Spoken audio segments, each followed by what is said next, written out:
Getting a strong mind doesn't come from you doing one giant, huge thing. It's the daily battle. Confidence is everything. It's a good question. I like that one.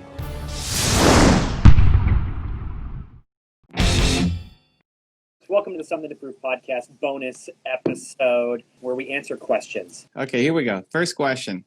Ooh. MHD. Why are you so handsome? What a start.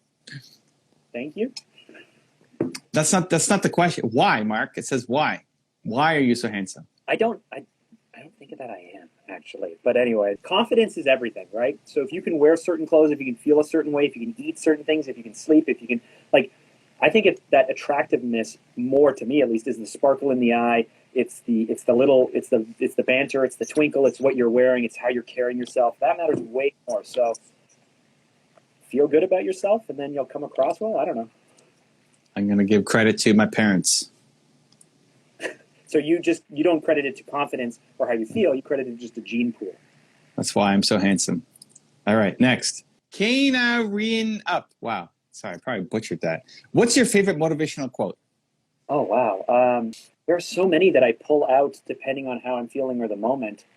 And I don't know if I can just rhyme one off on the top of my head.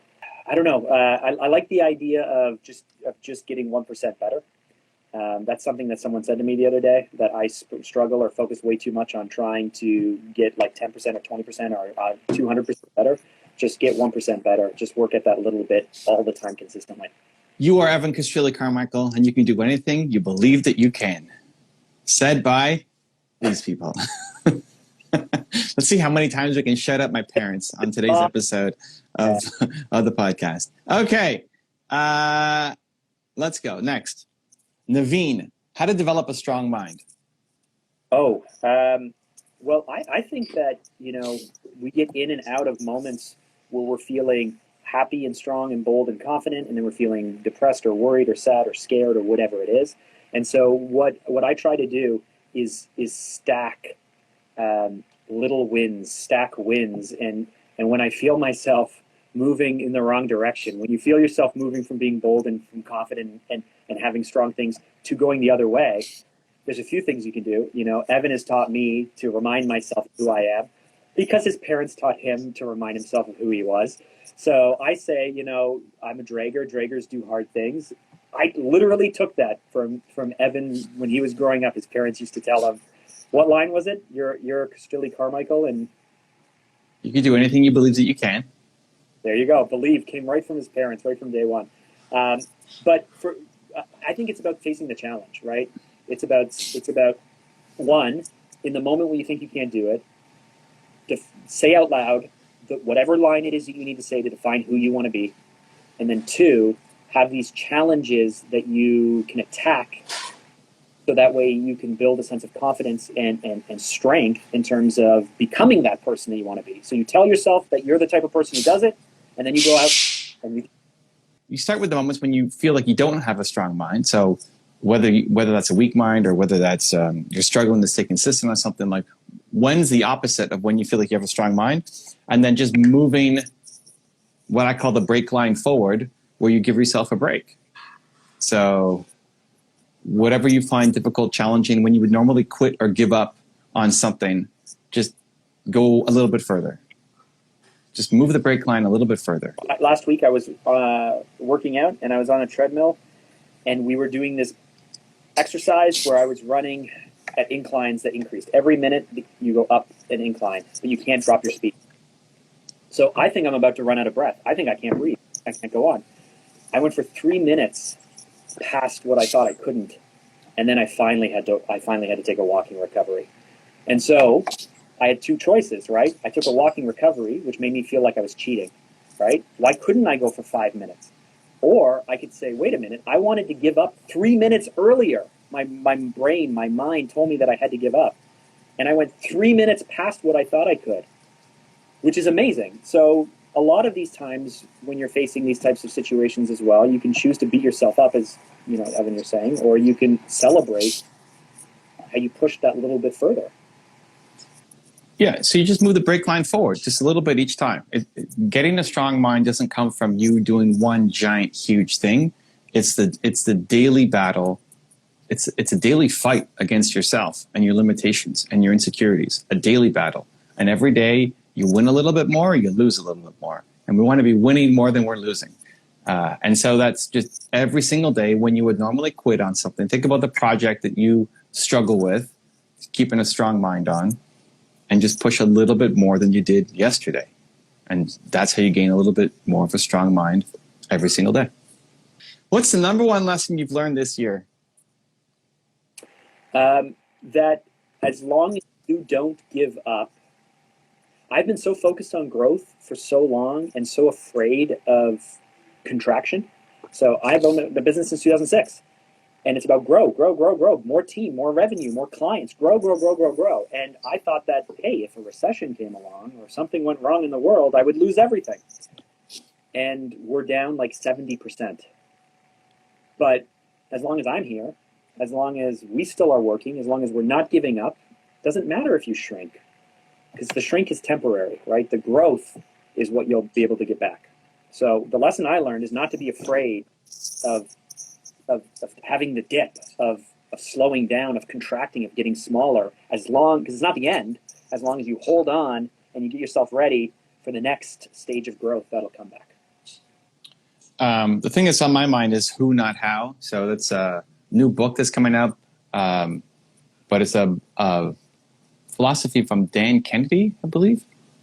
Could be getting that wrong, but who, not how. So the idea is at the beginning, as an entrepreneur, we're always trying to figure out, okay, how do we do this? Which is great. I think like starting point has to be, how do we do it, right? Somebody tells us we can't do it. How do we do it? You always find a way. And that gets you off the ground. But if you want to scale and build and grow, then you have to start thinking who can do it instead of how do I do it? Because we default to saying, how do I do everything? And then that limits the growth of your business and what is possible. So now it's okay. Who can, like, Mark Drager needs to write my landing page copy, right? I mean, that's a who, not how. Come on, Mark. Sometimes, the people on your team will let you down and disappoint you and just not deliver on deadlines that you guys discuss. But it's still about who, not how. And finding the right who. Friday. Finding the right who if you want to grow. So it's not just you trying to figure out everything. It's a good question. I like that one. How to boost ourselves daily for study, unable to do that for study preparation. If you're in school and to succeed at school, you have to study and you don't like it, then sometimes you just have to do the things that you have to do because you know it can help. But is there a way that you can make yourself like it? So, I mean, are you interested in the topics you're studying or what you're pursuing? Or is it something you have to do? Like, it might be crazy to change your major, but if you're not that excited about what you're studying, are you going to be excited about that career or that path or whatever it is? So first I would separate, is this something that I just have to just bite your teeth and do? Is this something you just have to do to get the thing that you want? Or are you literally coming to terms with the fact that you're not that into this topic, you're not that into this study, you're not that into learning these things, and so it's work and it's stress and it's hard? In which case, can you reorganize? Can you change your topics? Can you change your major? Can you move into something else? Or can you change the way that you study, right? Maybe you think of study as in I read a book and I highlight things all alone in my room and I take notes and stuff like that. Can you get a study partner? Can you bounce ideas off of each other? Can you turn it into a game? Can you put on music? Can you have fun while you're doing it? Like, are there ways that you can actually hack the study process to make it better for you? That's what I would focus on. Yeah, I mean, I don't know. The vibe I get is, listen, you don't want to study. So you have to remember why the heck you're doing this. Are you doing this because you want to get that job? Are you doing this because you don't want to disappoint your parents? And that's what you just got to remember. And you just got to get through it. Why are you doing this? What's the why behind it? And if you can't have a good enough why, then your alternative is to drop out. You don't want to study. You don't want to spend the rest of your life studying. You don't want to be an academic professor. Awesome. Great. You got X number of years left. If you're committing to doing it, right? You're going to drop out or you're going to do it. What are you going to do right now? You're going to drop out, Sid, or you're going to do it? You're going to do it?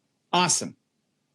Then remember the why and every day sit down and just do it. and stop judging yourself for not feeling motivated. You don't like this stuff. And long term, you can't be in this stuff. Evan, are you talking to Sid or are you talking to me? It seems like you're talking to me. No, I'm talking to Sid. No, I'm talking to all the Sids. I'm talking to all the Sids. Sid, I'm just like you too. I'm talking to all the Sids because, well, no, but like you're different. You can pick. Sid, I get a version of this question 20 times a day. Like, it's crazy. People don't want to be in university. They realize that what they're doing is stupid for the most part, right? Even if they have I want to be a doctor, but the stuff I'm studying isn't serving me. They're doing it for their parents or potentially for the career, but they don't like studying. So how do I get motivated to study? Don't expect to be motivated to study. You have to decide whether you're going to drop out or finish this thing. Like, stop waffling, stop judging yourself, stop hedging, and just decide, are you dropping out or are you going to do this thing? And if you're going to do this thing, then don't expect to be motivated because you don't like it. So you got a window. You got X number of years left. I mean, I hate this. I hate the idea of having to do stuff that I hate, right? But you've got a limited window. You've got X number, you got 1 year left or 2 years left or 3 years left or whatever. It's not an entire lifetime of doing this. Otherwise, you have to jump off. That's the difference with you. You could pick. You've already graduated. You're an entrepreneur. You get to pick what you want to do, Drager. Sit here. You got to go through the grind, but don't expect to be motivated. Dude, Sid has to choose, is what you're saying as well. Yeah, but Sid's kind of already chosen. Sid, I mean, yes, choose. No. But most Sids of the world aren't dropping out. So great. So for the 5% of you going to drop out, congratulations. Stop living your parents' version of your life. Go do your thing. Or change your area of study or your major or your school. But that's just as big a problem. That's just like, again, most Sids aren't going to do that. Most Sids they're not going to drop out. They would love to drop out, but they're not going to. They would love to switch majors, but they're not going to. So they're stuck in this thing. And then they worry, why are they not motivated to finish their studies? Because you don't like the thing and you don't like studying either. Great. You have to do it if you want to graduate. So stop judging yourself for not being motivated. Put it in your calendar and then go do it. And you've got X number of years left, and then you go off and you start your career. That's the reality. Okay, S. Kamau. How to be a good decision maker. I think a lot of people overthink these decisions, or they think that they're make or break decisions, or they think that there's no recovery or no going back, and so they agonize and they spend all this time on it. Or they make decisions completely without any kind of framework to measure whether it's right or wrong. So first, if you're the type of person who overthinks everything and agonizes over decisions, realize that you can make a decision and then you can just change it later. You can go back or you can recover from it, or you can learn from the decision you make. First. Second, Gary Vee says it all the time. Go left or go right. Should I go to university or should I start a business? There's no way to know. You can't live both lives and then later pick the right one. So you have to pick something and then move forward with it. And then the last thing I was saying about a framework is, how do you know if it was a good decision or not? Well, maybe ask yourself, hey, does making this decision take me one step closer to what I want? I think it will. Make the decision and then check in a week or two later and say, is it actually doing what I thought it would do? And if it's not, reverse. And if it is, awesome, make the next decision. Is this helping me get closer to what I want to do? And then check in. I don't think most people actually even follow up with themselves as to the things I did a week or two ago or a month or two ago. Is it actually paying off? Is it actually working? Is it actually doing what I thought it would do? So 1, don't over agonize it. 2, make the decision. And then 3, check in with yourself to see if you're getting the outcome that you want. Okay, so I would start with, you make the big decisions with your heart and your songs with your head. So big decisions in life, don't think about it. You have to feel it. You got to wrap your heart around it. People say wrap my head around it. No, you got to wrap your heart around it first. Then inside of that, I think great decisions come through pattern recognition. So that means you've seen it before, so you can make a good decision the next time it comes up, right? You touch a hot stove and you know that it's going to burn you, so you have the pattern recognition to not touch that hot stove again. So you get that through experience. You get that by doing, by saying yes, by trying. And so to Mark's point, you need momentum. You get an idea, you do something about it. And don't make it some giant thing. Just start, right? Look, I want to move to California and spend the rest of my life. How about you just go for the weekend and just see if you like it? right? Like just start, like find the smallest possible way, because we make these ideas so big. I mean, that happened. Somebody in my workshop when I was in Kansas City, my hour and a half one where I got cut short because I was about to pass out. My first one after the concussion, there's a woman. It's like, I want to go to California to do movies. Like, okay, how long you want to do that? I don't know, like 8 years. 8 years. What's the problem? Like, oh, and you know, if I'm going to move, it's going to be this big thing. Like, Jesus Christ, have you been to California? No, not yet. Like, go this weekend to California, right? Or go, like, just go and see if you like it before you now make this giant thing that you sit on for 8 years before you have to make any momentum happen, right? So big decisions with the heart, small ones with the head, and then build immediate momentum, like the 2% difference. Take your idea and what's the first 2%, just act on it so that you can start to get the pattern recognition so you can make better decisions going forward. Lavishly blessed. Wow, what a name. Lavishly blessed. I like that. How and where to go to hire help? Well, I mean, it really depends on the type of person you're looking for, of course, but I would say that the easiest place to start is always with people you know. So here's a great example. There's someone on my team who's been with me for maybe 2 or 3 years now. Young guy, I think he was 23 when he started. He's 25 now. I put out a post for the job role, but guess what? Everyone we interviewed wasn't that great. But this guy is the son of a friend's coworker, right? So I have a friend, her coworker's son. And Is this guy? The reason why he came to us, and so he's from my hometown, we know similar people, but the reason he came to me... Wait, what's your hometown? Port Perry. Oh, wow, you're from Port Perry. Well, I actually grew up a few blocks from you. I grew up at Don Mills and Finch, and then moved out to 13. But anyway, if you don't have a system for finding people, for putting out posts, and for interviewing, and we're looking at and running job tests, and all of the system, like you just need some help, I would start with by telling people that you need help. Most people are too afraid to do that. They won't even go onto social media and say, hey, can anyone connect me with someone who can help me with XYZ? Because they feel that they should already have this figured out and should do it in secret and everything. So just talk to people. I need help. Oh man, I really needed someone to help me with some administration work. Do you know anyone? Does anyone know anyone? Anyone's, this or that, or can help? Just start with that social group first. That's where I would go.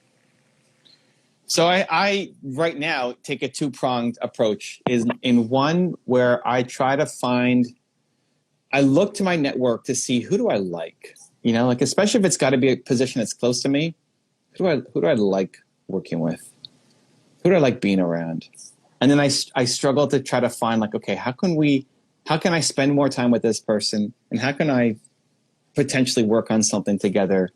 And there may not be an obvious, like that's where I have a person, but no job necessarily. And I'm trying to find, ways to do something together. I like collecting good people, right? So when you find somebody good, whether that's in an online forum, a networking meeting, whatever, you come across somebody good, like, ooh, I want to add this person to my collection. I want to be around this person more, but I don't know what we can do together.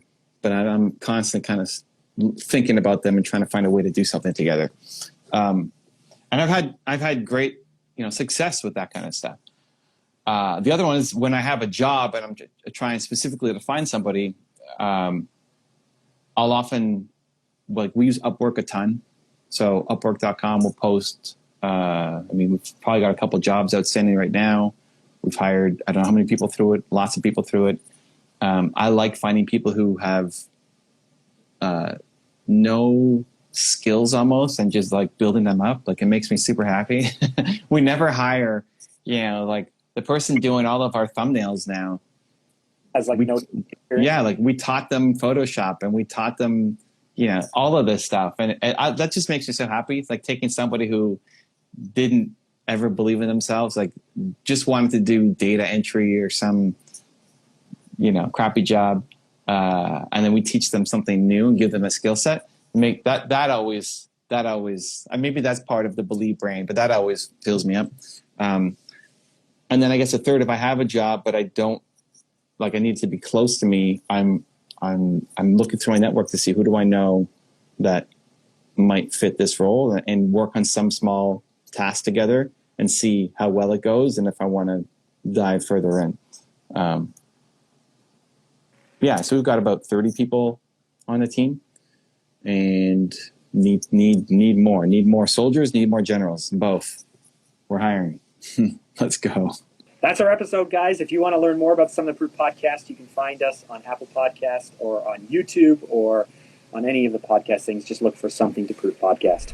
The biggest mistake I made was when I was 22 and I lost a $40 million deal because I was trying to be perfect. I've never been asked that question before. Being nervous is not an acceptable reason to play small. And I made everyone in my family quite upset.